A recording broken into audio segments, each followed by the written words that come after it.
Está no horário, vamos começar. Boa noite, queridos amigos. Sejam todos muito bem-vindos a mais este encontro virtual.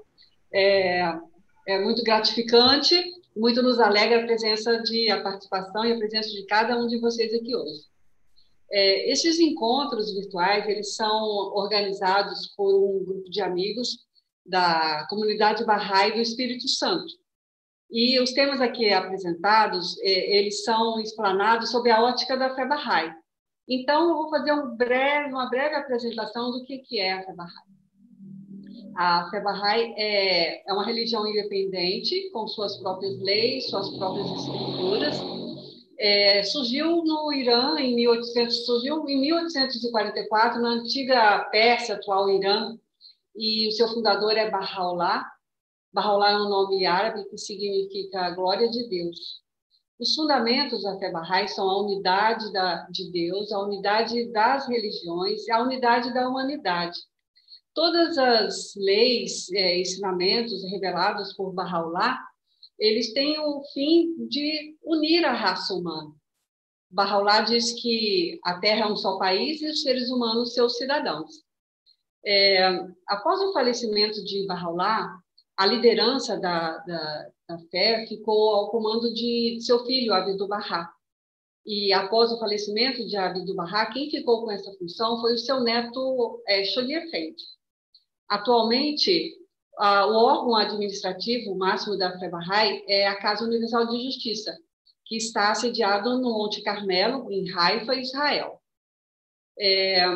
Algum amigo, que queira mais esclarecimento, mais informações sobre a fé, pode entrar em contato com o amigo que o convidou para este encontro de hoje, ou então também pode acessar www.bahai.org.br. Então, é só uma breve explanação mesmo por isso.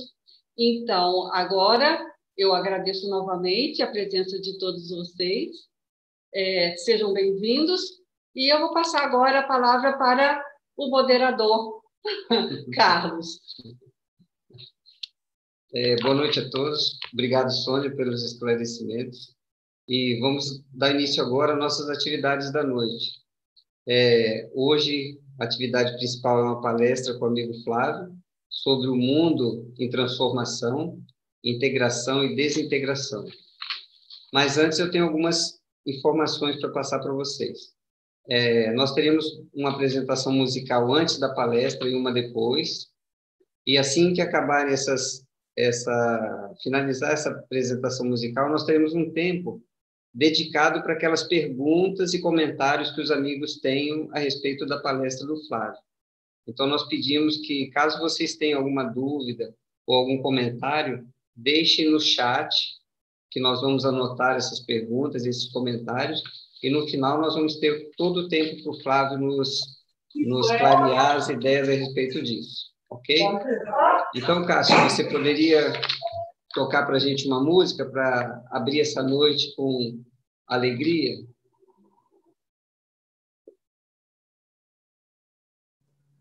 Olá, boa noite, pessoal.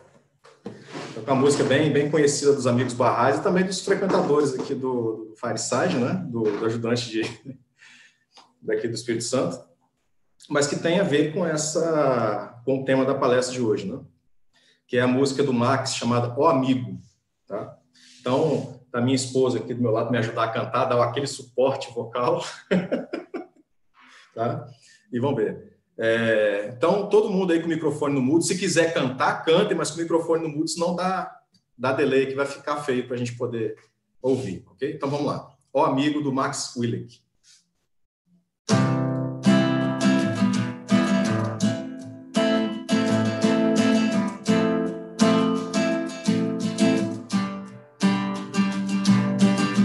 Ó meu irmão, meu amigo, que só conheces a dor, que não sentistes ainda a força viva do amor de Deus que dá vida, do amor encontro das mãos do amor que o homem agita dentro do seu coração. Há um mundo novo em oculto dentro do seu coração, onde verás a justiça e a paz ao alcance das mãos. Ergue tua voz sobre a terra, lança sementes da paz, da unidade entre os homens, pois não é tarde demais.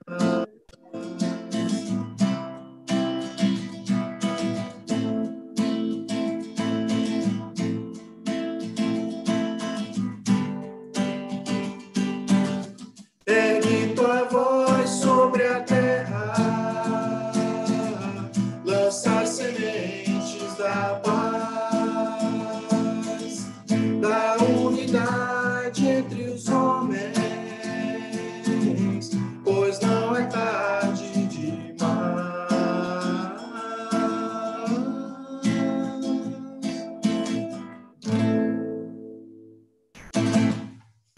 Muito obrigado, Cássio.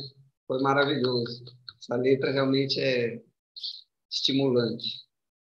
Nesse momento, então, eu vou fazer uma breve apresentação sobre o Flávio, para que ele possa depois tomar as rédeas da noite e fazer sua palestra. O Flávio, o nome completo dele é Flávio Asmi Hasek. Ele é um publicitário e é especialista em comunicação e estratégias. Atualmente, ele está morando em Maringá, no Paraná, mas ele é nascido em São Paulo. Flávio, você é o dono da noite, pode pegar as rédeas da palestra aí. Obrigado, Beto. Agradeço a apresentação, a música. Foi uma oportunidade legal fazer essa apresentação ontem, porque eu consegui até dar uma revisada em algumas coisas e vou tentar fazer uma apresentação um pouco mais enxuta, porque eu acho que é um assunto muito interessante. Uma das questões que mais me chamou a atenção nos últimos tempos é como essas crises que vêm se sucedendo no mundo hoje em dia, elas têm, de alguma forma, solapado a esperança que as pessoas têm em um futuro melhor. Então, independente das descrições que eu fizer aqui de alguns problemas que a gente está tendo e de algumas coisas boas que estão acontecendo, eu gostaria de, no final dessa conversa, que a gente saísse daqui mais esperançoso e não mais desesperado. Porque, na verdade, a gente olhando para os problemas, a gente pode imaginar como resolvê-los. O problema é a gente não ter a menor ideia de qual é o problema que a gente está vivendo.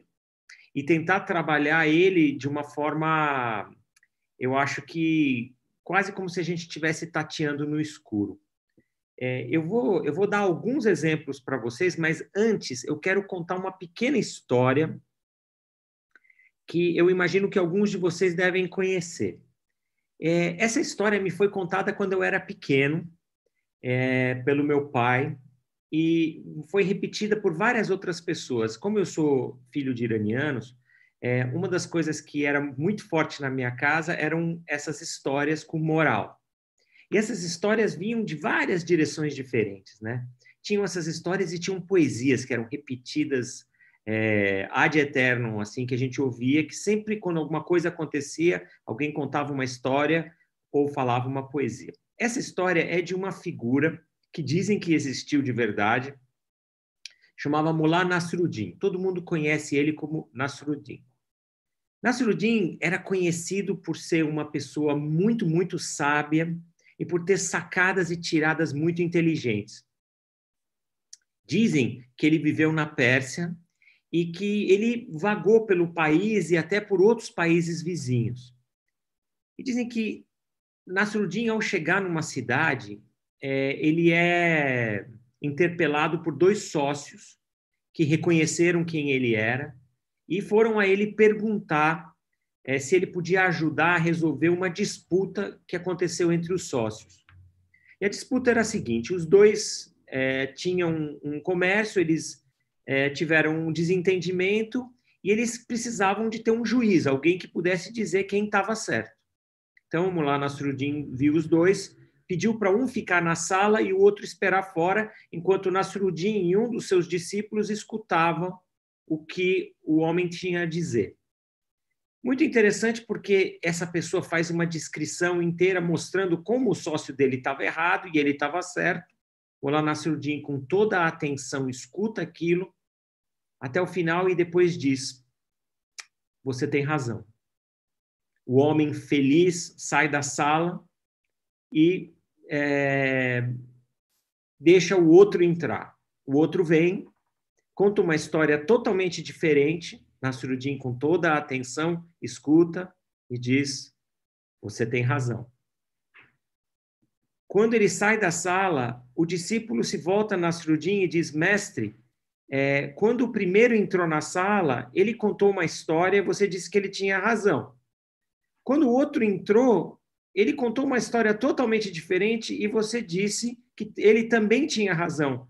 Como é possível que os 2 tenham razão? Nasruddin olha para o discípulo e diz: você tem razão. Eu conto essa história antes de falar sobre um assunto como esse, porque a gente tem que lidar, de vez em quando, com muitas situações onde existem ambiguidades e interpretações que podem ser feitas a partir do que está sendo dito. Eu vou tentar me ater a questões mais factuais, mas eu entendo que muitas pessoas que possam vir a assistir essa apresentação depois podem questionar como que algumas dessas colocações podem não ser 100%, a pessoa pode não concordar 100% com aquilo. E a gente entende e a gente tem que aumentar a nossa tolerância à ambiguidade e ao contrário, né? Eu quero falar para vocês de um cara que eu gostava muito, eu gosto muito dele, apesar de ele ter falecido em 2017, que era um estatístico e médico sueco chamado Hans Rosling. Eu imagino que alguns de vocês já ouviram falar do Hans Rosling. Ele era uma pessoa que passou a vida tentando ajudar as pessoas a entenderem processos no mundo. E ele se juntou com a BBC para criar um programa onde ele explicava a evolução da humanidade nos últimos 200 anos. Então, o que ele fez? Ele pegou esse período de 1810 até 2010, quando o programa foi ao ar na BBC, ele plotou mais de 120 mil dados sobre 200 países em 200 anos para criar uma demonstração do que aconteceu na humanidade nesses últimos 200 anos. Eu vou resumir para vocês antes de mostrar o vídeo. Vou tentar projetar o vídeo aqui para vocês. Ontem deu certo, vamos torcer para dar certo hoje também. É um vídeo curto, eu acho que ele não tem 4 minutos. E ele tem legenda, então dá para entender bem o que está escrito ali, o que está sendo dito. Basicamente, para resumir, ele mostra que, no começo, em 1810, a vida média das pessoas, a expectativa média de vida das pessoas girava, dependendo de onde você estava no mundo, entre qualquer coisa, entre 34 e 45 anos de idade. Então, um homem na meia-idade tinha 25 anos de idade, o que se fosse no meu caso, eu já tinha ido embora há muito tempo. Então, o que acontece? A gente, quando olha para a realidade do mundo hoje, por exemplo, a realidade brasileira, onde a média, a expectativa de vida de uma pessoa é 76 anos de idade, e você compara a época de 1810, você vê que dobrou a expectativa de vida de uma pessoa. Ele também consegue provar no gráfico, então, a expectativa de vida está nesse eixo de baixo contar o quanto as pessoas ganhavam por ano de dinheiro, um recurso que elas conseguiam juntar junto com o trabalho que elas faziam. Então, ele mostra o desenvolvimento todos esses países. O Hans Rosling era um otimista, uma pessoa que acreditava que a humanidade, através da ciência e através do trabalho, e que ela ia alcançar a paz universal e que as pessoas todas seriam ricas e teriam prosperidade na vida. Infelizmente, o elemento da espiritualidade e dessa ética e dessa moral transformadora não fazia parte do estudo dele. Mas é muito interessante observar esse vídeo e os 3 próximos slides que eu vou mostrar, para depois eu falar sobre o contraste do que a gente vê no mundo hoje. Eu vou tentar fazer o share screen aqui. Peço a paciência de vocês durante 1 minuto aqui, para ver se eu consigo dar o share screen. Vamos ver se vai dar certo. Vocês estão vendo a minha tela? Ótimo. Então, eu vou entrar com essa aqui. Dar aqui procurar o... Visualization is right at the heart of my own work too. I teach global health. And I know having the data is not enough. I have to show it in ways people both enjoy and understand. Now, I'm going to try something I've never done before. Animating the data in real space, with a bit of technical assistance from the crew. So, here we go. First, an axis for health, life expectancy, from 25 years to 75 years. And down here, an axis for wealth, income per person, $400,000, $4,000, and $40,000. So down here is poor and sick, and up here is rich and healthy. Now, I'm going to show you the world 200 years ago, in 1810. Here come all the countries. Europe brown, Asia red, Middle East green, Africa south of Sahara blue, and the Americas yellow. And the size of the country bubbles show the size of the population. And in 1810, it was pretty crowded down there, wasn't it? All countries were sick and poor. Life expectancy were below 40 in all countries. And only the UK. Você vê, eu vou parar aqui. Ele diz, todas as nações eram pobres e doentes. E a expectativa de vida de todas elas era abaixo de 40 anos, em 1810. Vejam a diferença para vocês perceberem o que aconteceu nesses últimos 200 anos. And the Netherlands was slightly better off, but not much. And now, why start the world? The Industrial Revolution makes countries in Europe and elsewhere move away from the rest. But the colonized countries in Asia and Africa, they are stuck down there. And eventually, the Western countries get healthier and healthier. And now we slow down to show the impact of the First World War and the Spanish flu epidemic. What a catastrophe. And now I speed up through the 1920s and the 1930s. And in spite of the Great Depression, Western countries forge on towards greater wealth and health. Japan and some others try to follow, but most countries stay down here. Now, after the tragedies of the Second World War, we stop a bit to look at the world in 1948. 1948 was a great year. The war was over, Sweden topped the medal table at the Winter Olympics, and I was born. But the differences between the countries of the world was wider than ever. United States was in the front, Japan was catching up. Brazil was way behind, Iran was getting a little richer from oil, but still had short lives. And the Asian giants, China, India, Pakistan, Bangladesh, and Indonesia, they were still poor and sick down here. But look what is about to happen. Here we go again. In my lifetime, former colonies gained independence, and then finally they started to get healthier and healthier and healthier.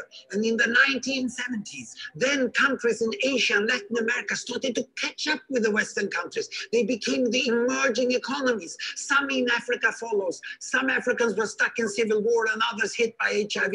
And now we can see the world today in the most up-to-date statistics.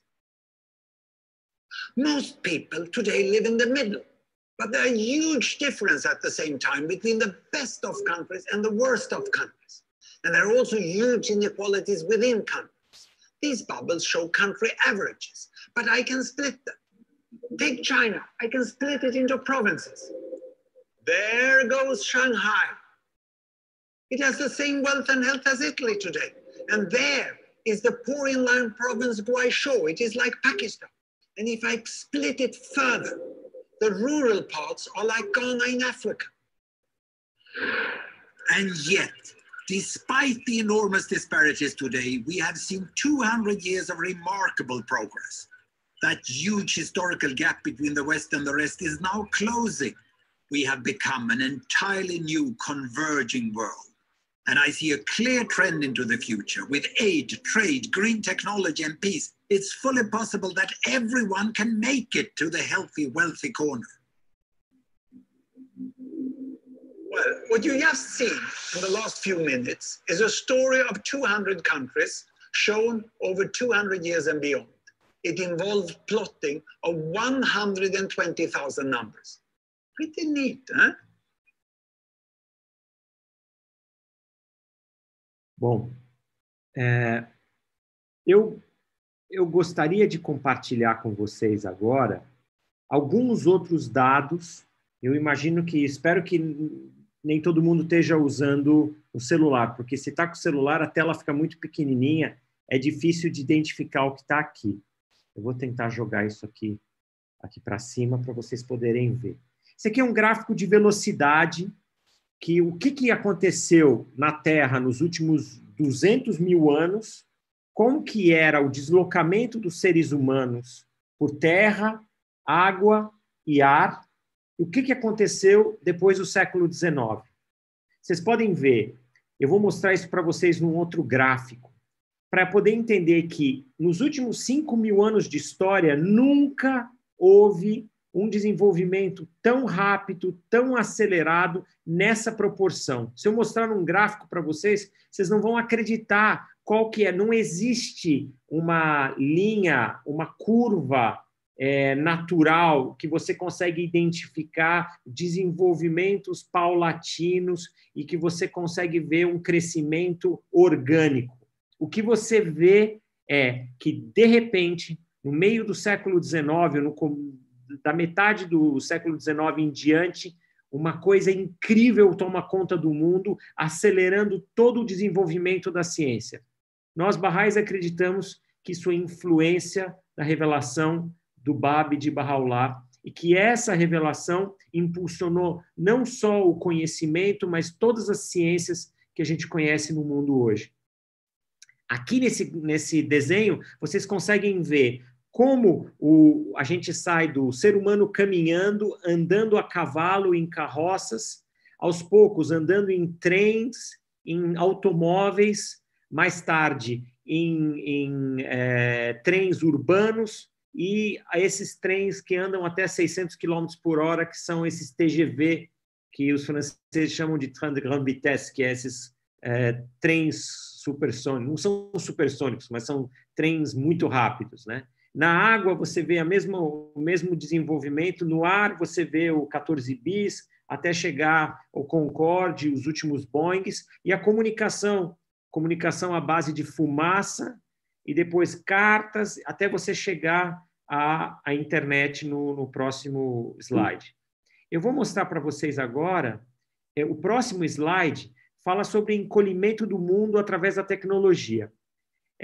Esse aqui é um dado antigo, mas ele continua valendo. Quer dizer, a gente saiu da distância de uma pessoa se deslocar na Terra até no máximo 25, 30 km por hora, a chegar até, por exemplo, 16, 21 mil km por hora uma pessoa num foguete. Tudo isso nesse espaço de tempo de 170 anos. Se vocês raciocinarem, se a gente fosse imaginar que existe um desenvolvimento gradual, você ia dizer que a gente partiu de andar, a velocidade média de andar de um ser humano é em torno de 4 a 5 km por hora, andando. Uma pessoa correndo pode conseguir chegar a 10 km por hora, 12, mas isso é um maratonista que consegue fazer 12, 14. Uma pessoa normal não consegue correr 12 km por hora mais do que 10, 15 minutos. Agora, a gente sai dessa situação para andar a cavalo a 30 km por hora, que também é muito difícil, e chegar a esse nível de velocidade tudo em 170 anos. No período anterior, nada disso mudava. As pessoas continuavam caminhando e andando no lombo de um cavalo da mesma forma nos últimos 5.000 anos. Por que isso é tão interessante? Porque mostra que alguma coisa aconteceu no meio do século XIX. E é algo misterioso até hoje para a maior parte das pessoas.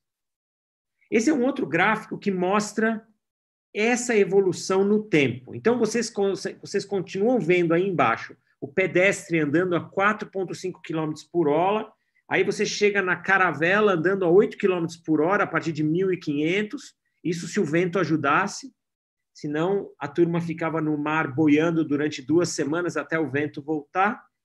Depois você chega aqui na diligência, em que você começa a chegar perto de 30, 40 km por hora. De repente você chega no século XIX e começa a ter a locomotiva a vapor, você chega até 50, 60 km por hora.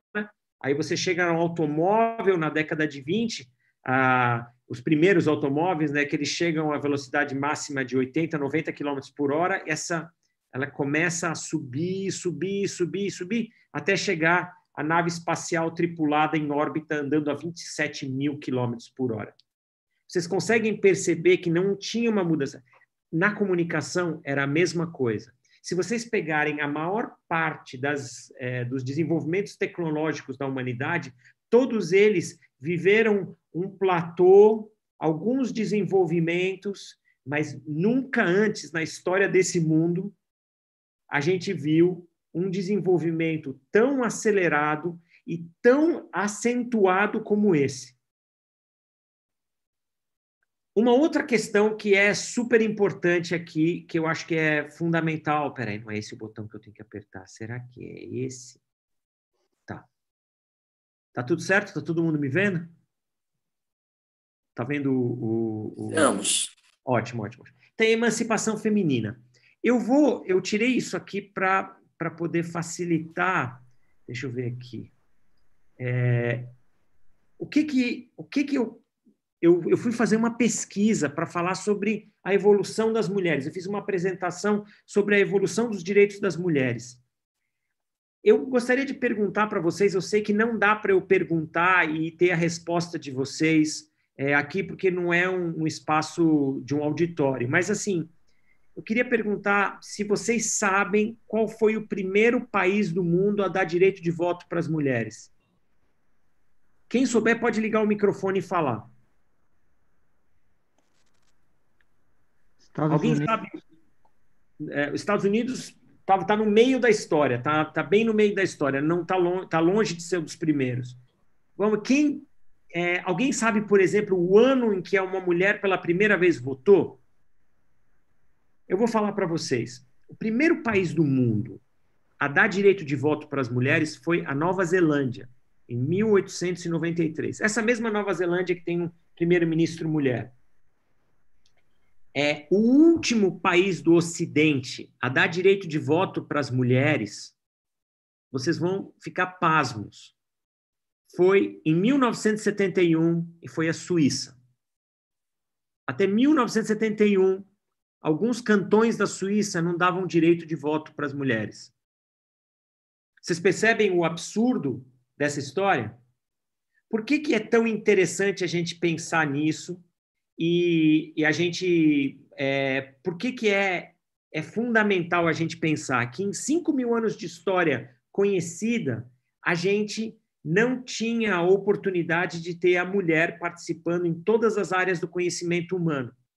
E, em menos de 140 anos, a gente saiu de uma situação onde a mulher não podia nem votar, ou estudar, ou trabalhar fora de casa, para alguns dos mais importantes líderes do mundo, algumas das pessoas mais influentes, dos maiores escritores, dos maiores artistas serem mulheres. E uma coisa aconteceu em 2008 no Brasil que eu acho que é muito interessante compartilhar com vocês. A gente teve pela primeira vez um maior número de mulheres saindo das universidades do que homens. E esse número vai estabilizar aqui no Brasil e no mundo na proporção de 6:4. Para cada 10 pessoas que saem da universidade, 60% são mulheres e 40% são homens. Tá bom.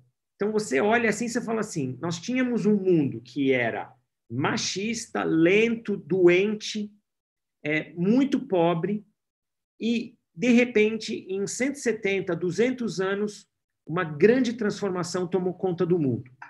Se uma pessoa olhar para isso, diria naturalmente, olha, está dando tudo certo, nós já tivemos 2 grandes guerras, nós sobrevivemos, já tivemos outras pandemias, está tudo certo.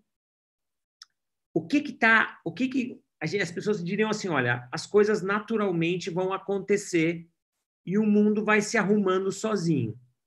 Só que existe uma outra teoria, que eu acho que é essa que a gente está defendendo hoje, de que existem 2 processos no mundo hoje e que o mundo realmente vai ser totalmente transformado por conta desses processos. E que toda essa evolução que a gente testemunhou nesses últimos 200 anos, ela é uma preparação para essa transformação que está para acontecer agora. É uma afirmação bastante corajosa. Dizer para as pessoas que a gente de antemão sabe que o mundo, primeiro, está vivendo 2 processos, e a gente chama de processo de integração e de desintegração, e que esses processos vão levar a uma transformação como a humanidade nunca viu na sua história. Tá bom. Essa transformação, ela está ligada, eu acho que a gente pode até ver algumas pessoas falando dessa transformação de uma forma cada vez mais clara. Eu vou citar só uma delas. É um cara que chama Yuval Harari. O Yuval Harari escreveu um livro que chama Sapiens. Muitas pessoas já leram esse livro, já viram suas entrevistas. Ele tem algumas entrevistas fantásticas. Uma das melhores entrevistas que ele deu foi para o cara que inventou o TED, aquelas palestras do TED Talks. Então, esse cara entrevistou o Yuval Harari há mais ou menos 3 anos atrás, na época do lançamento do Sapiens, acho que foi em 2017, e nessa conversa, o Yuval Harari fala sobre... Eu vou dar só um parênteses. O Yuval Harari é israelense e nasceu em Haifa, e estudou a vida inteira em Haifa. E ele talvez seja um dos escritores mais conhecidos do mundo hoje.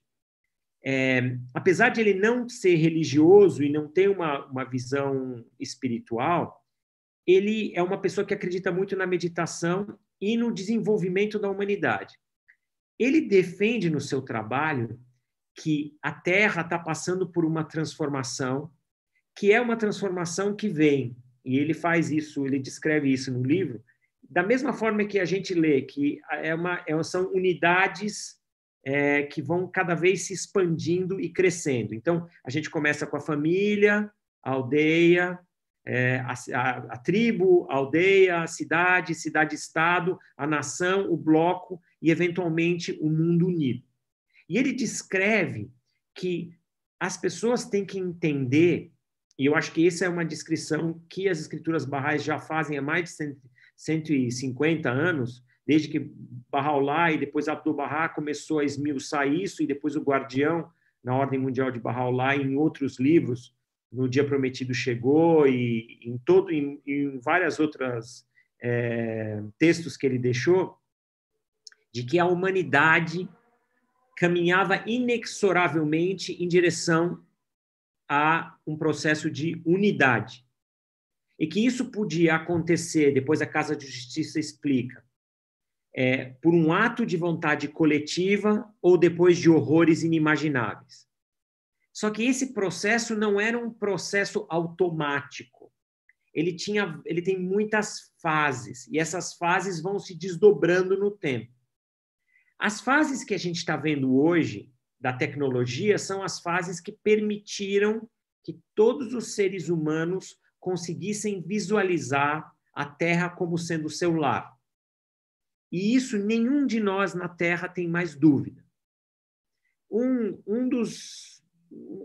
fotógrafo importante do começo do século XX, ele deixou um texto que eu li quando eu estava na época da faculdade, eu preciso até procurar para ver se eu encontro quem foi o cara que falou isso, que ele dizia assim, que quando o ser humano pudesse levar uma câmera fotográfica para o espaço e tirar uma foto da Terra, ele acreditava que as guerras no mundo iam acabar, porque as pessoas iam perceber que viviam numa mesma casa e que não tinha por que lutar por conta de um pedaço de terra. Os americanos levaram câmera para o espaço, os russos também, tiraram foto da Terra, isso não impediu de a gente continuar tendo guerras. Mas a ideia dele era de que quando essa consciência tomasse conta da humanidade, naturalmente o que ia acontecer? A humanidade ia perceber que vive numa terra e talvez reconhecesse aquela frase famosa de Baha'u'lláh, de que a Terra é um só país e os seres humanos são seus cidadãos. Dito isso, o que a gente está vendo hoje, amigos, é que esses processos de integração, essa coisa da velocidade, da internet, e os processos que trouxeram as mulheres para dentro do mercado de trabalho, deram acesso, as mulheres conquistaram isso, na verdade, né? Conquistaram o acesso à educação, a possibilidade de escolher com quem elas iam casar e qual é a vida que elas gostariam de ter. Esses processos estão acompanhados de outros processos de desintegração.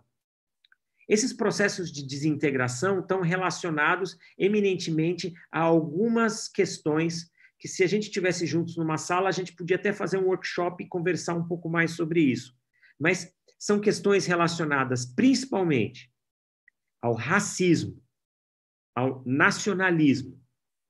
E eu acho que quando a gente fala sobre racismo e nacionalismo, a gente consegue perceber como esses temas, hoje em dia, ainda são temas fundamentais e importantes.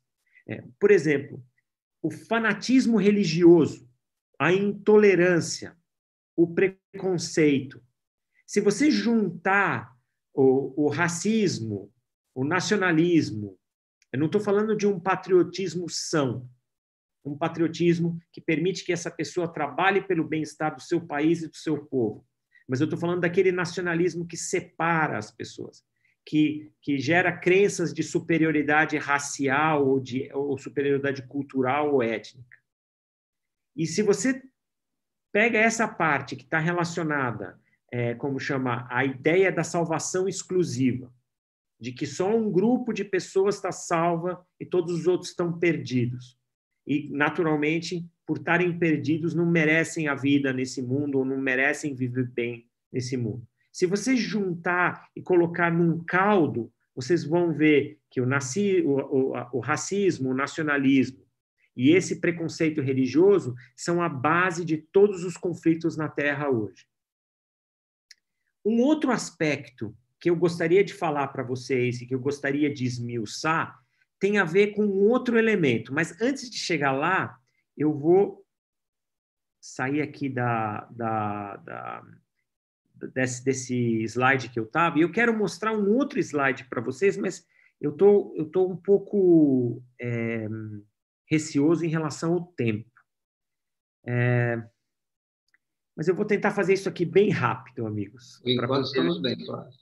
Tá bom. Eu vou tentar fazer bem rápido para poder... Vocês sabem, tem um aspecto interessante nessa história toda, que é assim, eu fui fazer umas apresentações em escolas aqui em São Paulo e uma lá em Brasília, que é uma escola Bahá'í, chama Escola das Nações e tal.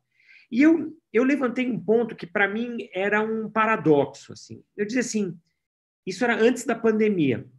Se alguns países estão indo tão bem e estão ganhando tanto dinheiro, acumulando tanto dinheiro, e as pessoas dizem que estão vivendo tão bem, por que será que a quantidade de consumo de antidepressivos é tão alta? Eu lembro que a revista Época fez uma matéria que falava da primeira edição da revista Época, que falava sobre qual era o remédio mais consumido no Brasil naquela época, quando a revista foi lançada. E a Época dizia que na época era remédios para dor e anti-inflamatórios. Eu até acredito, porque eu vejo que as pessoas compram isso como se fosse bala na farmácia. O Beto e a Sônia, que são dentistas, não vão me deixar mentir. Eu imagino que tem outros médicos aí. Assim, as pessoas consomem isso de uma forma assustadora. Depois de passados aqueles anos, eles chegaram à conclusão que os remédios mais consumidos pelas pessoas, estou falando de forma regular, não é remédio esporádico, eram ansiolíticos e antidepressivos.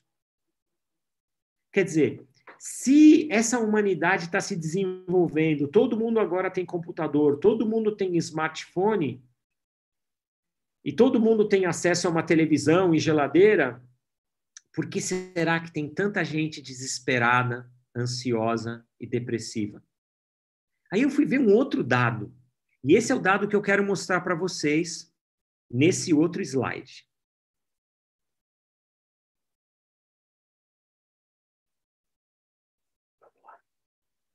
Vocês conseguem ver?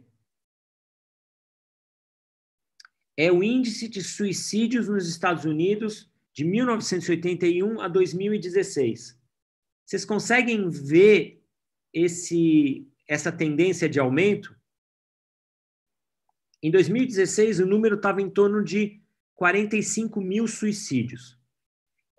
Da mesma forma que as mortes por Covid também são subestimadas, as mortes por suicídio também são subestimadas. E as pessoas dizem que provavelmente esse número é o dobro ou mais. Hoje em dia, o número de suicídios nos Estados Unidos gira em torno de 56 mil mortes.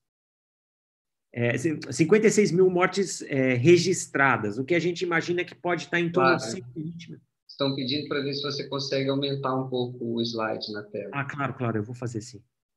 Vê se melhorou. Melhorou? Então, o número de suicídios pode chegar hoje em dia nos Estados Unidos em torno de 112 mil pessoas se matando. Aí você diz, se a economia não parava de melhorar nesse período todo e, teoricamente, tudo que importa é a acumulação de bens materiais e teoricamente, de saúde, por que as pessoas estavam tirando a própria vida?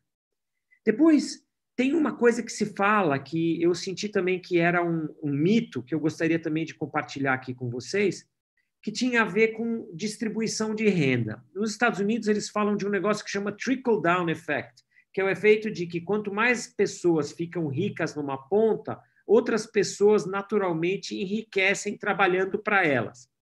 Isso é uma grande mentira que a Oxfam, que é uma das instituições, uma das ONGs mais importantes do mundo, ela fez vários reports, vários... São reports muito bem construídos, onde eles falam sobre a desigualdade no mundo. Essas 8 pessoas que vocês veem aí no desenho, elas têm o equivalente em dinheiro da metade mais pobre do mundo acumulado. Quer dizer, o que eles têm em dinheiro acumulado é o equivalente ao que a metade mais pobre, 3,6 bilhões de pessoas no mundo, têm de dinheiro. Outra coisa que está acontecendo no mundo também é que a gente está vivendo a maior crise de refugiados da história da humanidade desde a Segunda Guerra Mundial. Algumas pessoas comparam essa crise de refugiados até dizendo que pode ser até maior do que a da Segunda Guerra Mundial, porque ela inclui todos os países subsaarianos, os países do Maghreb, que são todos aqueles países que dão para o Mediterrâneo na África.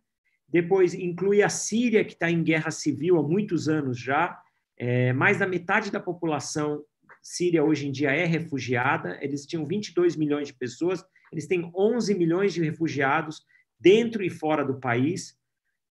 Depois você tem a guerra do Iraque, a guerra do Afeganistão, e assim por diante. Quer dizer, você tem crises de refugiados em Mianmar, na China, no Nepal, na Índia, no Paquistão. Os números não param de aumentar. Venezuela. Venezuela, hoje, bem lembrado, aqui do lado, Venezuela é uma das maiores crises. Agora a gente está tendo uma crise gigantesca na Guatemala por conta de uma seca. Eu acabei de ler um artigo anteontem que os guatemaltecas estão largando as suas casas por conta dessa seca, dos incêndios, então se juntando a grupos de pessoas que estão tentando ir para o México para tentar entrar nos Estados Unidos. Milhares e milhares de pessoas caminhando durante meses para chegar na fronteira americana e serem eventualmente mandados de volta.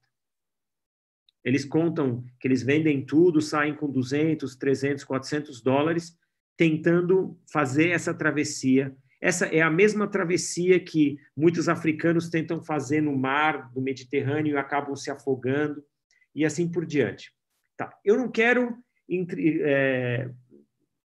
parecer um jornal de televisão aqui que dá só notícia triste para a gente, mas assim, o que é interessante a gente ver é que esse é o processo de desintegração da humanidade, relacionado ao racismo, ao nacionalismo, ao preconceito religioso, e há um elemento que eu gostaria de trazer para vocês, que tem a ver com uma cultura de competição que a gente construiu no mundo.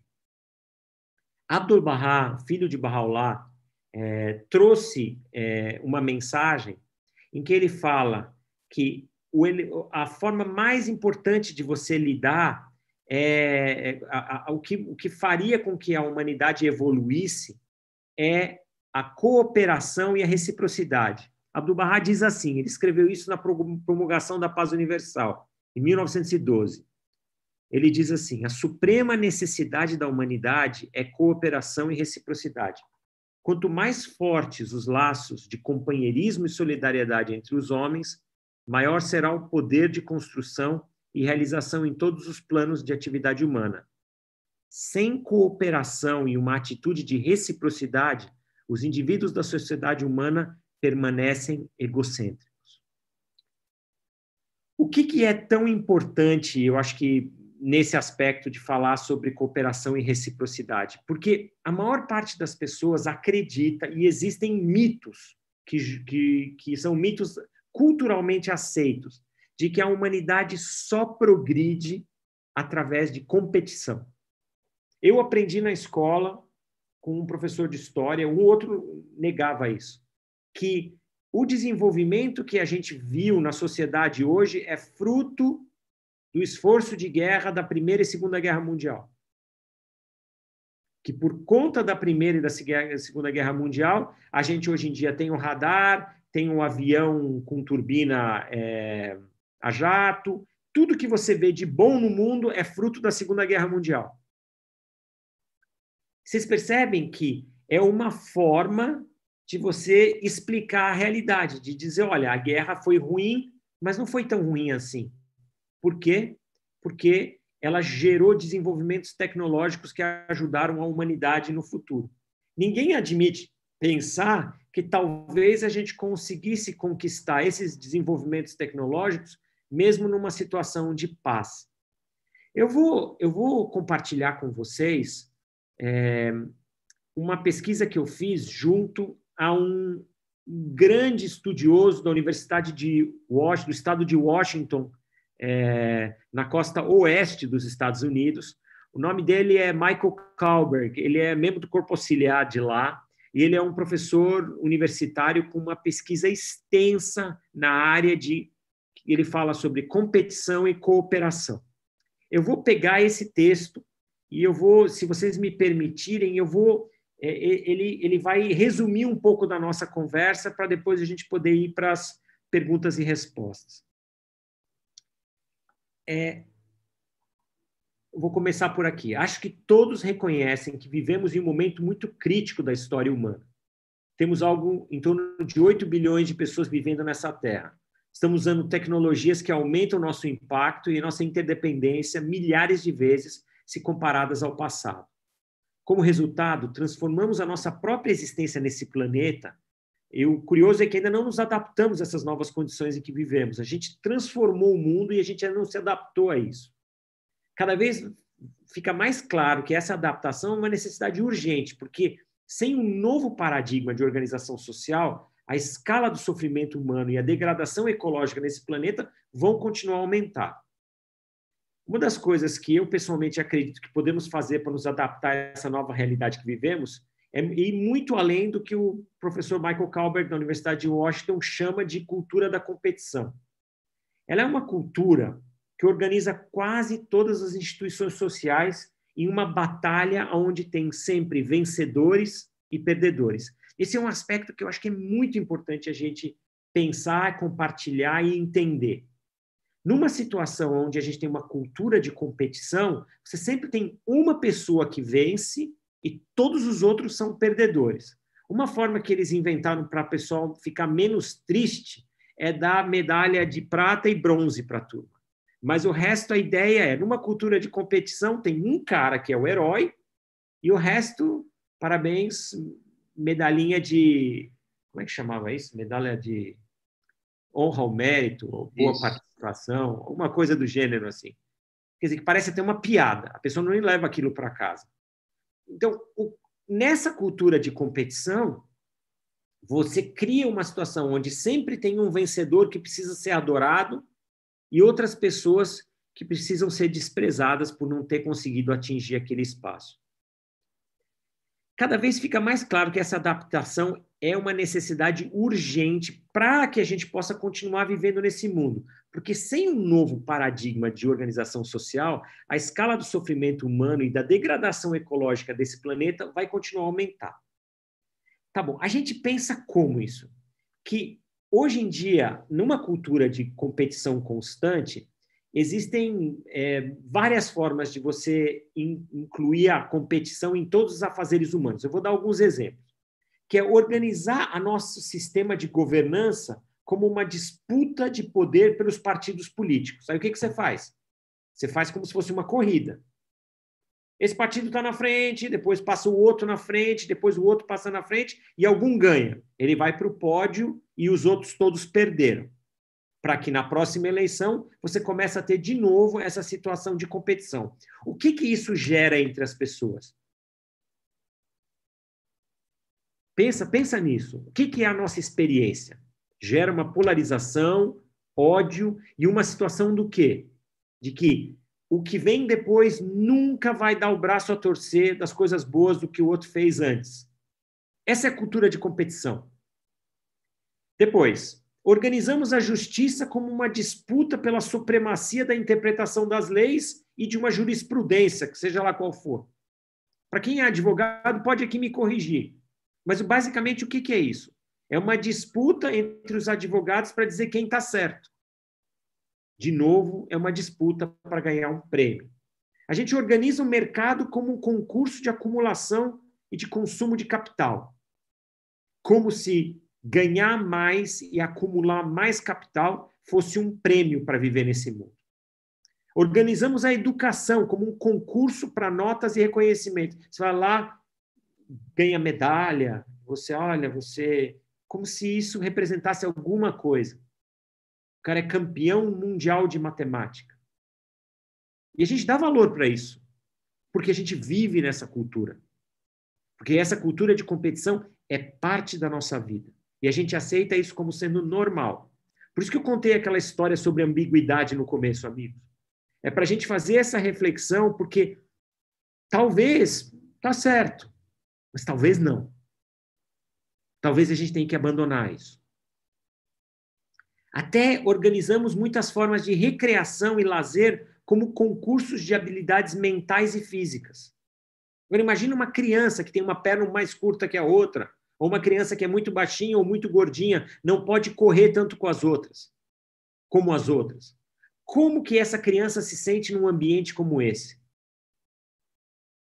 Onde tudo é competição. Existem alguns problemas importantes nessa cultura de competição. Ela é inerentemente injusta socialmente e ela é ecologicamente insustentável, como eu falei antes. Deixa eu ver aqui. Alguns desses problemas incluem o fato de quando você organiza todas as instituições sociais como um concurso, uma competição, o que você está fazendo por design serve apenas para os interesses daqueles que organizam o processo, que são o segmento mais poderoso da humanidade. É como se você organizasse um Big Brother para as pessoas ficarem brigando entre si, mas quem ganha dinheiro é o dono da emissora. Aquelas pessoas recebem uma migalha. Uma recebe uma migalha. O resto volta para casa chupando o dedo. Depois de passar 3 meses brigando umas com as outras. Se você pensar por que as pessoas têm fissura por assistir esse tipo de porcaria na TV? Desculpa falar desse jeito, mas assim, por que as pessoas assistem, pagam para assistir isso? Porque elas acreditam que aquilo que eles estão vendo na TV é um reflexo da vida que eles vivem nesse mundo.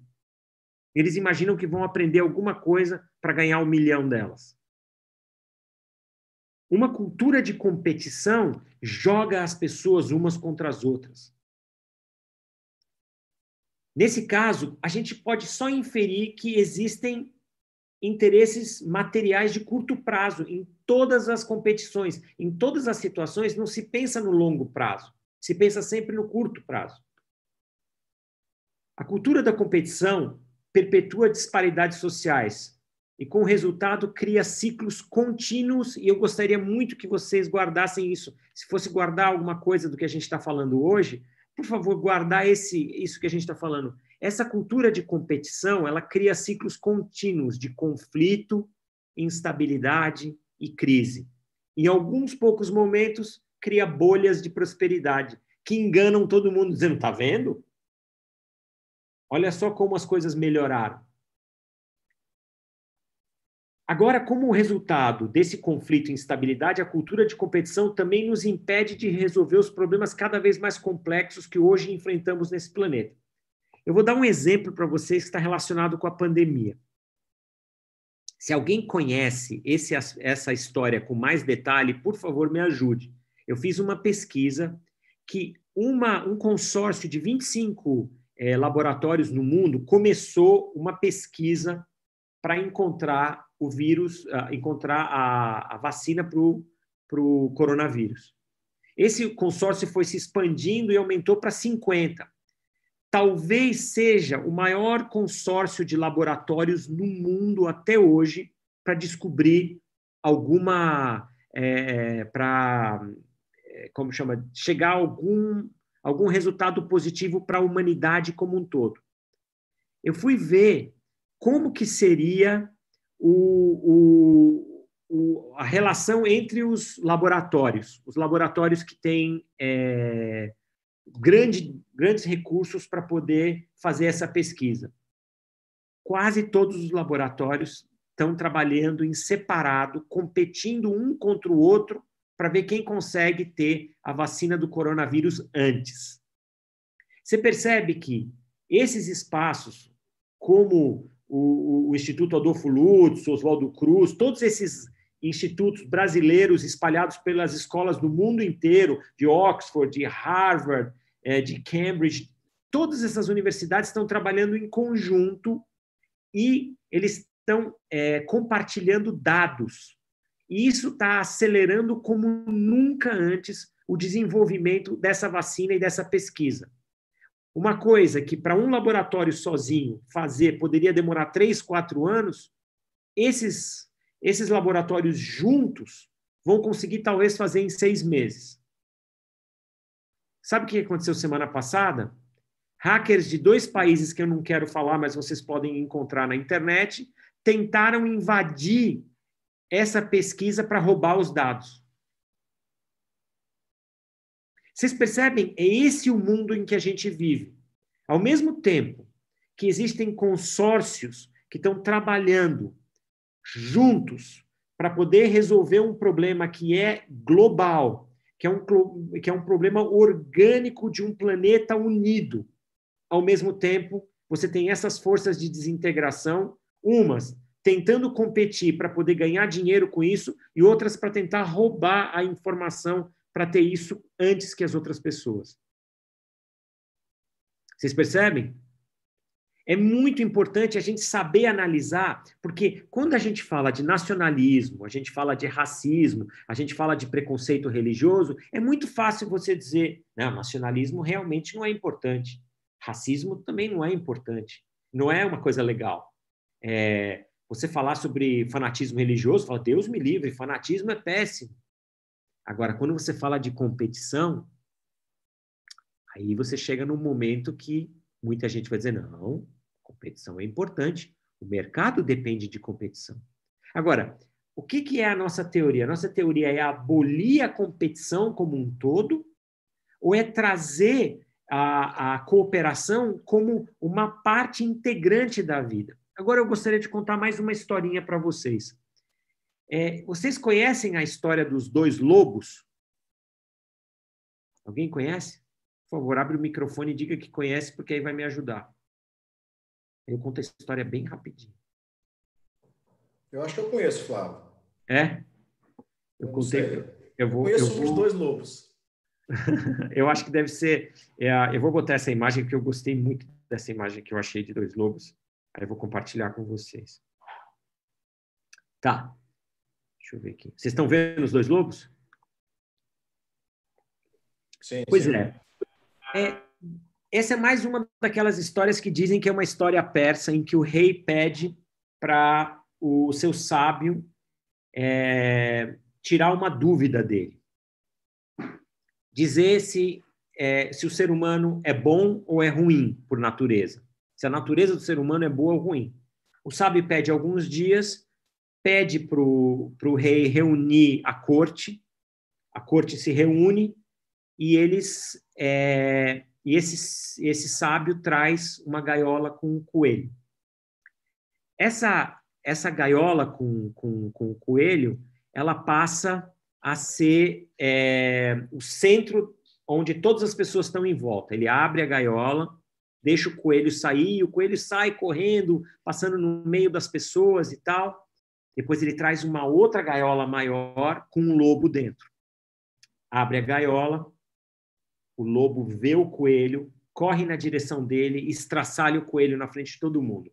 Sangue para tudo quanto é lado, o rei fica assustado, a corte olha para aquilo pensando, o que está acontecendo? O rei diz, mas eu te fiz uma pergunta simples, o que é isso? Ele diz, espera. Eles limpam o chão, trazem mais uma gaiola com mais um coelho, abre a gaiola de novo, e todo mundo já naquela sensação horrorizada de que vai ver a mesma coisa de novo. Ele traz outro lobo, coloca o lobo de novo, abre a gaiola, o lobo vê o coelho, corre na direção dele de novo. As pessoas olham para aquilo assustados. Quando o lobo chega no coelho, eles rolam no chão e começam a brincar. E o rei diz, o que quer dizer isso? Ele diz, esses dois lobos vivem dentro de você. Você vai ser quem você alimentar, o lobo que você alimentar. Hoje em dia, a gente só alimenta o lobo da competição. Por conta disso, o lobo da cooperação atrofiou. A gente precisa aprender a alimentar esse lobo da cooperação, ou esse cão, ou esse cachorro, esse pastor alemão da competição, e lembrar que a gente pode sim viver num mundo onde a competição vai ser vista como um atraso do ponto de vista de desenvolvimento coletivo, e a cooperação vai ser a solução para o desenvolvimento da resolução dos grandes problemas da humanidade hoje. Eu vou continuar aqui com aquele texto que eu preparei para hoje, porque eu acho que é fundamental a gente... deixa eu só... Eu até me perdi aqui, não sei onde está o texto agora. Muitas Muitas janelas abertas. Tá aqui, ó. Então, uma das coisas que eu acho que a gente tem que trabalhar aqui no esforço que a gente está fazendo é de quebrar alguns mitos para as pessoas. Isso é uma coisa que eu estava conversando com o Beto antes da apresentação hoje, é que a gente tem que tentar, para essa conversa ter algum resultado verdadeiro, a gente precisa promover algum tipo de transformação, tanto dentro da gente, como poder fazer isso para fora. Como é que a gente pode levar essa mensagem de que a competição não é tão boa quanto a cooperação? O primeiro mito que as pessoas defendem é que a natureza é inerentemente egoísta, agressiva e competitiva. Esse é um mito. Hoje, todas as ciências humanas estão demonstrando que estamos conectados internamente tanto à competição quanto à cooperação, tanto ao egoísmo quanto ao altruísmo, e que o potencial que é mais plenamente desenvolvido depende de como somos criados no nosso ambiente social. Depende da nossa educação e treinamento, e nossas estruturas institucionais, sociais, sistemas de incentivo, nas escolhas que fazemos para navegar nesse sistema. Vou dar um exemplo para vocês. Eu fiz uma pesquisa, uma vez, para saber quem eram as pessoas que eram mais empáticas nesse mundo, que trabalhavam mais no espírito de serviço, de cooperação, e quem eram as pessoas que eram menos empáticas e mais sociopatas, por conta de profissão. Alguém pode me dizer quem que vocês acham que são as pessoas que têm maior tendência a serem empáticas umas com as outras? Profissão, estou falando. Alguém pode me ajudar? Espero que seja professor. Professor está nessa lista, mas quem mais? Bombeiro. Enfermeiros. Enfermeiros. Bombeiros. Bombeiros. Assistente social. Assistente social. Quem mais? Psicólogo. Psicólogo. Cuidador de idosos. Cuidador de idosos, boa. Quer dizer, essa todo mundo acerta. Graças a Deus. Bombeiro. Bombeiros também. Bombeiro não estava muito na lista, mas sim. Bombeiro, naturalmente, tinha essa característica também. É que aqui no Brasil, o bombeiro tem a tipo de formação hoje em dia, essa é uma outra questão, mas faz parte também. Vamos ver, quem que vocês acham que é o grupo que mais tinha psicopatas? Grupo profissional. Prefiro não dizer.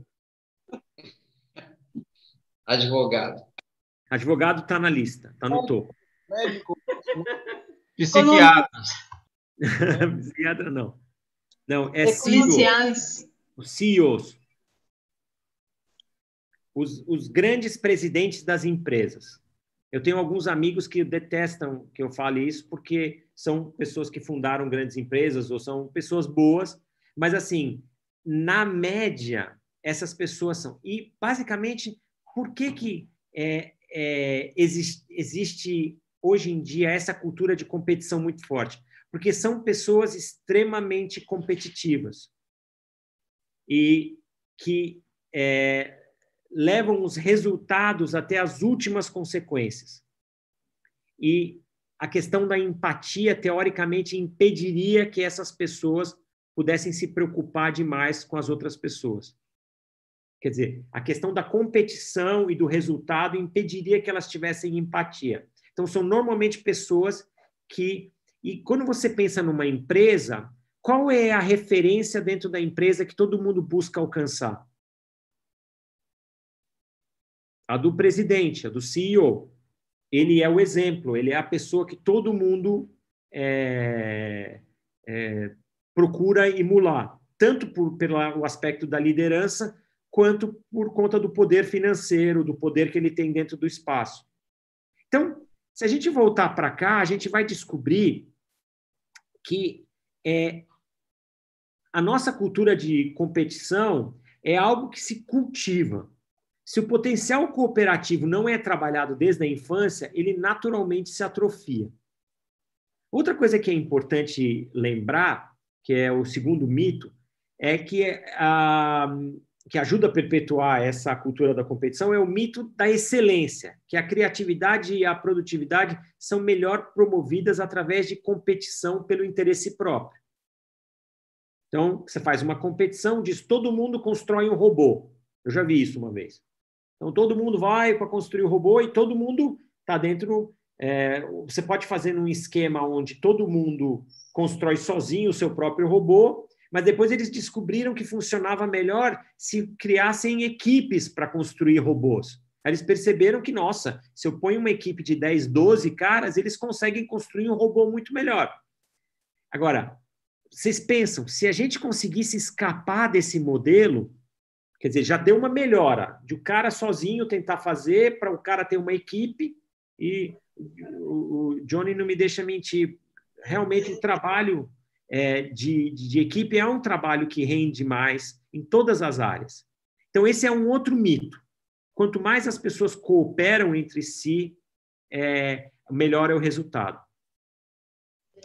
Os seres humanos não são apenas motivados pelo interesse próprio, nem pelo interesse pessoal. Na verdade, nossa motivação mais poderosa, a criatividade e a busca pela excelência, são em si mesmas poderosas fontes de motivação. Mas, além desse desejo, existe um desejo de encontrar sentido na vida, desejo de alinhar nossa energia vital com um propósito ou causa mais elevada, o desejo de trabalhar com os outros a fim de contribuir para a melhora da sociedade. Essas são fontes profundas de motivação humana. Esses são espaços da psique humana que a cultura da competição não consegue explorar. Somente quando vasculhamos esses poços profundos da motivação humana é que realmente liberamos as verdadeiras fontes de excelência, criatividade e produtividade na sociedade. O terceiro mito é aquele que a gente conversou antes, que a cultura da competição se baseia, que ela é basicamente a força propulsora da própria evolução do homem. Isso é apenas um outro mito. Os biólogos evolucionistas estão começando a demonstrar que o mutualismo é uma força evolutiva igualmente poderosa, se ainda não mais poderosa. O mutualismo, essa coisa de trabalhar junto, nos deu os organismos multicelulares que são a base da vida complexa que existe na Terra hoje. O mutualismo nos deu equilíbrio de oxigênio e dióxido de carbono em nossa atmosfera hoje, que sustenta toda a vida complexa. Eu não vou entrar nesse detalhe mais, mas, assim, as nossas sociedades humanas, elas dependem de cooperação. Nem todo mundo pode fazer tudo. Então, o espaço de cooperação é o espaço do desenvolvimento, apesar de a gente ainda viver nesse mito da competição. Tinha toda uma outra parte que eu ia falar, mas eu acho que o meu tempo acabou. Eu gostaria de pedir... Tem uma parte que tem a ver com a cultura do protesto, que depois da cultura da competição vem a cultura do protesto, que é um aspecto que eu acho muito interessante, que é as pessoas acreditarem que quando não concordam com alguma coisa, tem que brigar e protestar, porque acham que assim podem mudar as coisas. Apesar do protesto ter ajudado a mudar muita coisa na história da humanidade, mas eu não vou entrar nesse assunto porque eu precisaria de mais uns 15 minutos. Mas eu gostaria de terminar por aqui, por enquanto, e abrir para o Beto poder trazer algumas perguntas, se eu puder responder. Sim, obrigado, Flávio. Sua palestra é muito instigante, leva a gente a pensar muitas coisas. E, então, esse assunto deve ter instigado os colegas a fazerem algumas perguntas ou comentários. O chat está aberto para quem quiser escrever aí sua pergunta. Enquanto isso, o amigo Cássio podia nos presentear com mais uma música. E depois da música, nós entramos nas perguntas, Flávia. Pode ser? Pode, claro.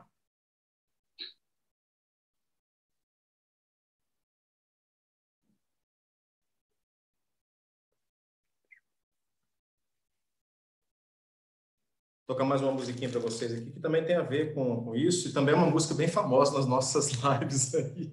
Daqui a pouco eles estão me acusando aqui se eu saber tocar essas músicas. Mas ela tem a ver com essa nova forma, ou uma forma muito melhor da gente enxergar, né, a vida como um todo. A gente tem que evoluir para uma nova etapa, uma etapa muito diferente do que a gente está acostumado, né? Em função dessas tradições que a gente recebe como educação. A música chama Nova Era. Tá? De novo, o Denise vai me ajudar aqui. Vamos lá.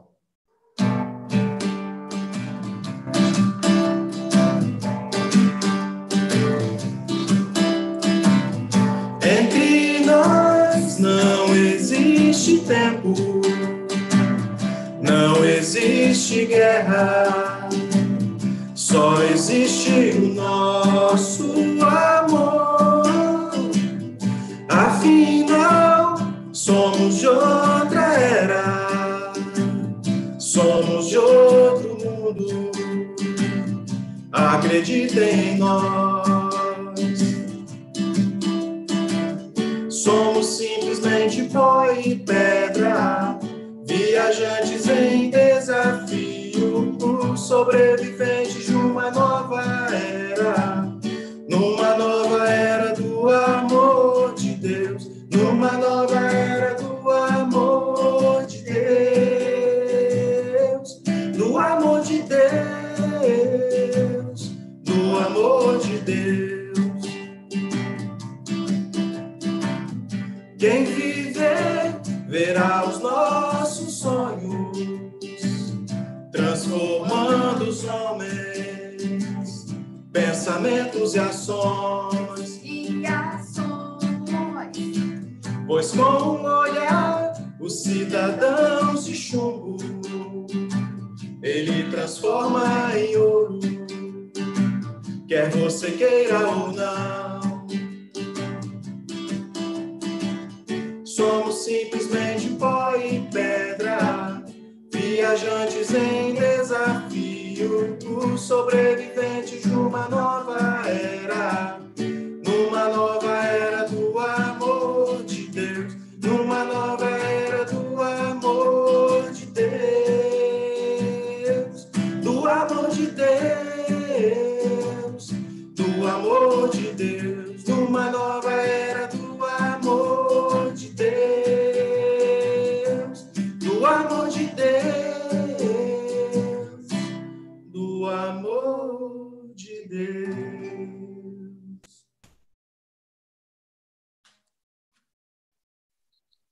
Obrigado novamente, Cássio. As músicas bem dentro do sentido mesmo. Flávio, nós temos uma pergunta aqui do amigo César. Ele está perguntando assim, se as revoluções francesa e russa foram na contramão do verdadeiro destino da humanidade. Na sua opinião, o que você acha? Está sem microfone. Agora sim. Não, eu acho que assim, a gente não tem como avaliar esse tipo de movimento social fora do contexto do que estava acontecendo naquele lugar, naquela época.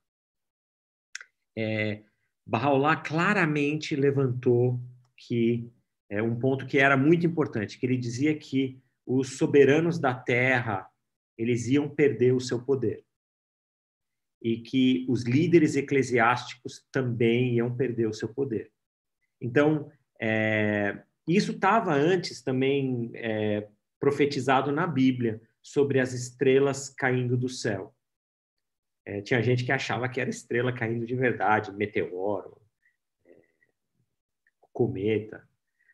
Mas, na verdade, isso era um aspecto simbólico mesmo, falando sobre esses líderes eclesiásticos e, na minha interpretação, a queda dessas monarquias está muito relacionada às transformações que precisavam tomar conta do mundo. E não é que Bahá'u'lláh fosse contra a monarquia, ele disse que tem um valor a monarquia. Abdu'l-Bahá mesmo explicava que o melhor modelo naquela época de governança era o modelo inglês, que era uma monarquia com parlamentarismo. Não quer dizer que esse é o melhor modelo do futuro, mas assim, eu acho que entender, a gente tem que olhar para a história não como eventos específicos, mas entender ela mais como um todo. E isso é muito difícil. É muito difícil a gente conseguir entender a história dessa forma. E eu acho que a gente sempre consegue entender ela quando você tem um pouco mais de distância.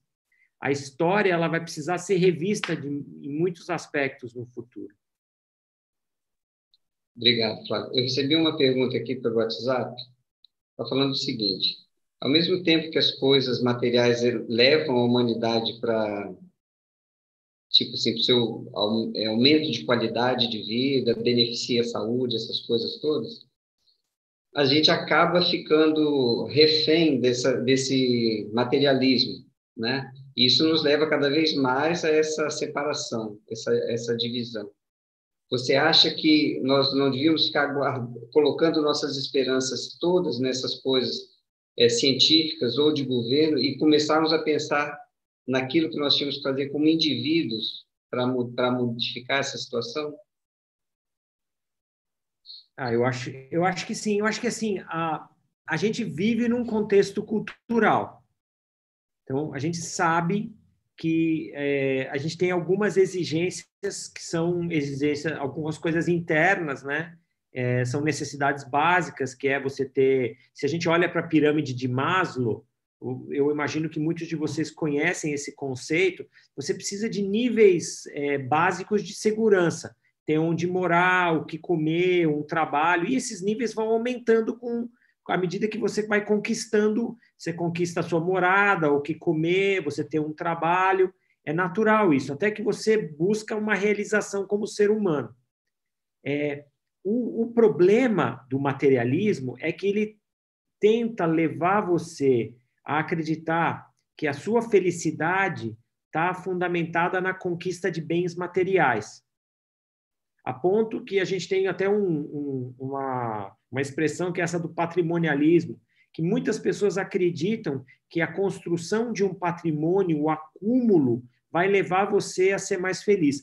Eu fiz uma apresentação para mostrar em escolas de primeiro e segundo grau, e primeiro para professores, sobre quais eram os desejos mais intensos que as pessoas tinham. Eu não estou falando de pessoas que precisam pagar as contas e sobreviver e ter uma profissão digna e um salário digno. Eu estou falando de pessoas que acumulavam muito e elas passam a ser o exemplo a ser seguido, né? Então, eu peguei um exemplo de 50 pessoas assim, a partir dos feedback que eu tive dos alunos. Então, eu perguntava para os alunos o que era importante, eles diziam que era importante ter uma boa profissão, ganhar muito dinheiro com ela, ser muito famoso, ser bonito, ter uma família e ter saúde. Então, eu pensava, não, beleza, essas são coisas que algumas pessoas acreditam que é verdade. Então, eu tenho que ser muito rico, eu tenho que ter fama, tenho que ser conhecido, reconhecido pelo trabalho que eu faço, e assim por diante, é o que a gente falou. Aí eu peguei e falei, eu vou pegar pessoas que tinham isso e que tiraram a própria vida. E naquela época, o Anthony Bourdain, que era um cara muito famoso na CNN, que viajava o mundo inteiro para falar sobre comida, tinha se matado. A Kate Spade, que tinha acabado de vender a empresa dela por 2,5 bilhões de dólares, era uma pessoa que era uma nova bilionária nos Estados Unidos. E eu comecei a ver o Chris Cornell, que era de uma banda que chamava Soundgarden, que eu gostava, depois um outro cara de uma outra banda, um outro ator, uma outra pessoa, e a gente juntou uma lista que vinha desde a época do Elvis Presley, que tirou a vida tomando barbitúricos, depois a Marilyn Monroe, e uma sequência, o próprio Michael Jackson, o Prince, todas essas pessoas que teoricamente tinham tudo, e a gente apresenta isso para os alunos e dá um nó na cabeça. A pessoa que olha para aquilo diz assim, não, peraí, por que alguém que tem tudo, tiraria a própria vida? E aí que está a grande questão, a gente dizer, esse tudo, na realidade, não é nada. Mas é muito difícil porque é um paradoxo. Como que a gente passa a vida inteira correndo atrás de alguma coisa que, na verdade, não representa nada? Porque nós precisamos sobreviver. É como aquela história, a gente não precisa neutralizar a competição no mundo. O que a gente precisa fazer é que a cooperação seja mais importante que a competição. Só isso. A gente não precisa neutralizar o desejo e a ambição das pessoas pela excelência. A gente só precisa que o desejo do serviço ao próximo e o altruísmo seja mais importante que isso. Então, não é, de novo, lembra aquela baixa tolerância à ambiguidade? O cara fala, então você está dizendo que é para acabar com isso. Não, a ideia não é essa, pelo amor de Deus. A ideia é dizer que a gente tem que criar uma escala de valores onde a cooperação e a reciprocidade, o altruísmo são mais importantes do que a ganância e a ambição. Faz sentido isso? Sim, totalmente. O nosso amigo Johnny mandou uma pergunta também. Em grande parte, o mundo tende ao mutualismo. Mas como se explica a ascensão de líderes como os presidentes de alguns países, notadamente nas Américas? Olha, não é só nas Américas. Tem Duterte nas Filipinas, tem Erdogan na Turquia, tem Orbán na Hungria. A lista é gigantesca. A própria Casa Universal de Justiça, numa carta que foi enviada, eu acho que não sei se é 2018, desculpa, mas eu não sou bom de datas, mas essa casa fala sobre um movimento no mundo que vai contra os progressos que tinham haviam sido alcançados no passado. O que acontece? É natural que movimentos conservadores no mundo se levantem sob a bandeira do nacionalismo e isso é perfeitamente natural e compreensível, porque dentro desse novo modelo ainda não ficou claro na cabeça das pessoas aonde elas se encaixam. Para nós, Bahá'ís, a gente sabe que o nosso processo é um processo de educação, tanto nosso quanto da humanidade, que começa com aulas de crianças, trabalho com pré-jovens, com adolescentes, pré-jovens, e depois trabalhos de educação com adultos. Essa é a nossa função, trabalhar a educação. E para a maior parte das pessoas, isso não é prioridade. Então, as pessoas imaginam que as prioridades são... por exemplo, no Brasil, uma das maiores prioridades das pessoas, naturalmente, é segurança. Então, qualquer pessoa que falar, olha, você precisa de segurança, vai dizer, eu preciso de segurança. Eu preciso ser protegido, eu preciso que minha mulher seja protegida, que meu filho seja protegido, que meus entes queridos sejam protegidos, que a minha comunidade seja protegida. Se a pessoa disser que oferece proteção, naturalmente a gente cairia nessa armadilha. Então, existem esses espasmos, a gente dá 2 passos para frente e 1 para trás, é natural isso. Então, eu acho que a gente não precisa se preocupar com isso realmente. A gente precisa focar no quê? No trabalho que a gente pode fazer. Qual que é o nosso foco? É trabalhar para unir as pessoas. Por isso que a gente não se envolve em política partidária. Por isso que a Casa de Justiça pede para a gente não falar sobre isso, para a gente não escrever sobre isso na internet, para a gente não participar de debates, para a gente não se envolver nessas... Por quê? Porque esses debates, eles geram polarização, eles geram desunião. Para uma fé que defende a unidade como a coisa mais importante, como é que a gente permitiria que no nosso seio essas questões político-partidárias tomassem conta do nosso tempo? Uma outra pergunta interessante que vem bem nesse assunto que você está falando agora. Então, qual é o nosso papel nesse encontro com as forças de integração? Como podemos abrir portas e construir pontes com aqueles nas nossas comunidades que têm a intenção de construir um mundo melhor? Para mim, essa é a grande pergunta. E eu acho que ela não tem uma resposta só. Eu vi uma coisa legal que vocês fizeram aí, eu não sei se foi a turma do Espírito Santo ou se foi todo mundo que está trabalhando com a organização desse evento, mas de abrir um espaço com outras instituições que estão tentando ajudar as pessoas. Eu não sei, Beto, me ajuda, como é que era o nome? Foi esse mesmo grupo. Foi esse mesmo grupo. Então, o que eu acho aqui? Eu acho que a gente tem que sair da caixinha.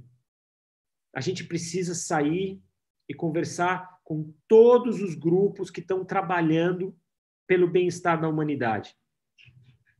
Encontrar aquelas pessoas que têm como o altruísmo, a compaixão e a solidariedade como a base das suas vidas. E dizer, olha, estamos juntos. O nosso foco é a educação, mas nós estamos juntos. A gente não trabalha necessariamente o assistencialismo agora, porque a gente não tem braço e perna para isso. Mas a gente está trabalhando a questão da educação. Eu vou compartilhar com vocês uma coisa. Eu assisti um documentário há muitos anos atrás sobre 3 países do mundo que saíram no século XX da miséria total para se transformar em potências, que são a Irlanda, Coreia do Sul e Singapura. Os 3 líderes desses países, eles disseram: não gastei dinheiro com saúde, não gastei dinheiro com segurança, não gastei dinheiro com infraestrutura, mas gastei tudo que eu tinha em educação. Tudo. Durante 30 anos. Agora, imagina se a comunidade Bahá'í se esforçasse de uma forma... E a gente está fazendo isso, mas a gente precisa ter um foco ainda maior nesse momento de pandemia, de dizer, vamos estender os nossos esforços ainda mais, para que a gente possa ter mais aulas de crianças, mais ABCs, mais grupos de pré-jovens, maior número de livros de estudo do Ruhi, para que a gente possa ter um número ainda maior de tutores para lá na frente poder atender um número ainda maior de pessoas. É uma conta simples, mas é uma conta urgente. Porque essa mensagem específica só nós podemos levar. Mais uma pergunta para a gente finalizar. O Vitor Pomar fez uma pergunta aqui. Quais fatores e elementos podem transformar uma cultura da competição numa postura cooperativa de apoio e serviço aos outros? Tá. É assim, ó. A minha leitura, tá? É assim, a gente trabalha com recompensa e punição. Esse é um modelo. Abdu'l-Bahá fala que tem esses 2 pilares, recompensa e punição. É isso que educa a humanidade. Se o nosso sistema, o tempo todo, só recompensa a competição e pune a cooperação, dizendo você é trouxa, você não está batalhando pelo que é seu e tal, naturalmente, o que a gente precisa primeiro mudar? A forma com que a gente fala com os nossos filhos a respeito disso. A gente precisa mudar essa conversa dentro de casa. Eu sinto que tem situações onde os irmãos competem entre si. Você imagina como isso seria se irmão compete contra irmão dentro de casa? Qual vai ser a sanha dele? O sangue no olho. Eu lembro de uma vez, uma pessoa virou para mim e disse, você precisa de mais sangue no olho. Eu pensei assim, Deus me livre. Deus me livre de adotar isso para mim. Sangue no olho deixa para outra pessoa. Você entende? Eu vejo que na nossa cultura a gente precisa primeiro mudar essa educação em casa. Depois, tentar modificar a forma de comunicação e o nosso discurso relacionado a quem é o vencedor e quem são as pessoas que a gente idolatra nesse mundo. São as pessoas que realmente, eu não digo que a gente não deve idolatrar ninguém, só a Deus. Mas quem são as pessoas para as quais a gente mostra realmente esse respeito e essa admiração especial? São as pessoas que deram a sua vida de forma desapegada para o bem comum, ou são pessoas que passaram a vida buscando a acumulação?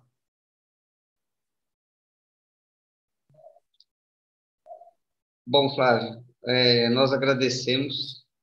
Tem aqui no chat inúmeros comentários a respeito da sua palestra, as pessoas adoraram. A Maria Giovanni te parabenizou. O Vitor também acrescentou até um pouco mais na pergunta dele, né? Então, muitas pessoas ficaram muito satisfeitas com o grau de conhecimento que você mostrou para nós. E esse é um tema realmente que nós todos temos que pensar, porque leva a uma mudança íntima, né? Nós temos que parar de agir conforme a cultura atual e nos transformarmos, que é o que Baha'u'lláh quer da gente. Então, nós só podemos agradecer você ter trazido esse ponto de vista para a nossa noite aí. Tá? Então, nós agradecemos a presença de todos e todo sábado nós temos novas lives aí gostaríamos que nos prestigiassem e convidassem os amigos para as próximas. Amigos, eu só queria me despedir de vocês e dizer que eu gostaria de dar um abraço em cada um, mas vocês sabem que essa é uma das características dessa situação que a gente está. A gente pode conversar muito, mas a gente não está podendo estar próximos mais para dar um abraço, mas sintam-se abraçados. Eu queria agradecer muito vocês estarem no sábado à noite aqui juntos para a gente poder se ver e poder conversar. É uma bênção. Eu agradeço a Baha'u'lláh por ter esse equipamento assim, e as pessoas que criaram ele, porque elas estão participando desse processo de integração no mundo.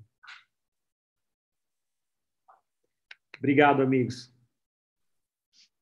Obrigado, Flávio. Foi ótimo. Parabéns. Obrigado. Nós é que agradecemos. Obrigada, amigo. Parabéns. Obrigado. Parabéns. Muito obrigada. Um abraço. Um Muito abraço bom. para todos. Obrigado. Eu vou indo aqui.